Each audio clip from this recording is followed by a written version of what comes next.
Banner ads are fine and all, but I want to show you how you can show an interstitial ad.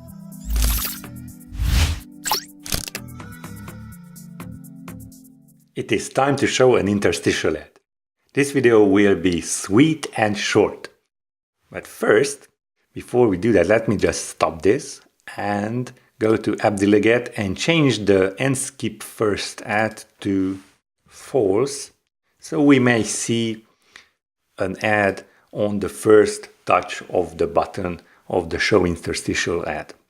Okay, now go back to View Controller and add this simple line of code: smart AdMob.shared.show, and this time we will choose interstitial ad on View Controller. Of course, it is self, and with frequency, because this should follow the frequency we set up. Then we will choose the preset between the two, between the always and the preset. Okay, we will choose preset. And that's it. Believe it or not, this is all you need to do to show an interstitial ad. Let's build and run.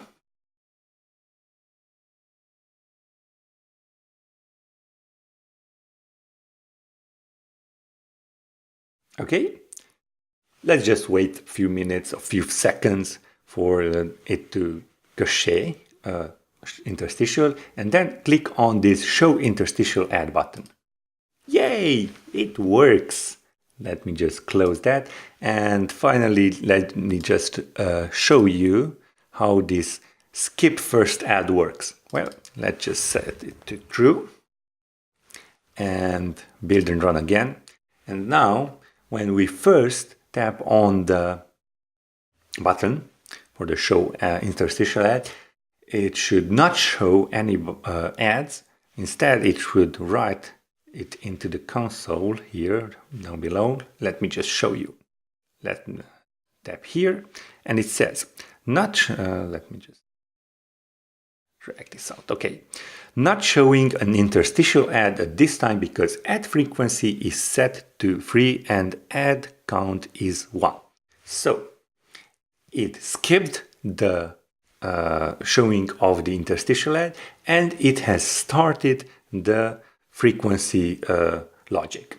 Let's just tap on it again, and now the count is 2. Let's tap on it again, and a new interstitial is shown. Okay, let's do it again. The count is 4, no ad is shown. 5, and another ad is shown. Let me just remind you that under the smart AdMob constants, the smart AdMob interstitial frequency is 3. That is why these counts are, sorry about that. That is why the ad is shown the 3rd, the 6th, and so on time. And that is it. Just one line of code.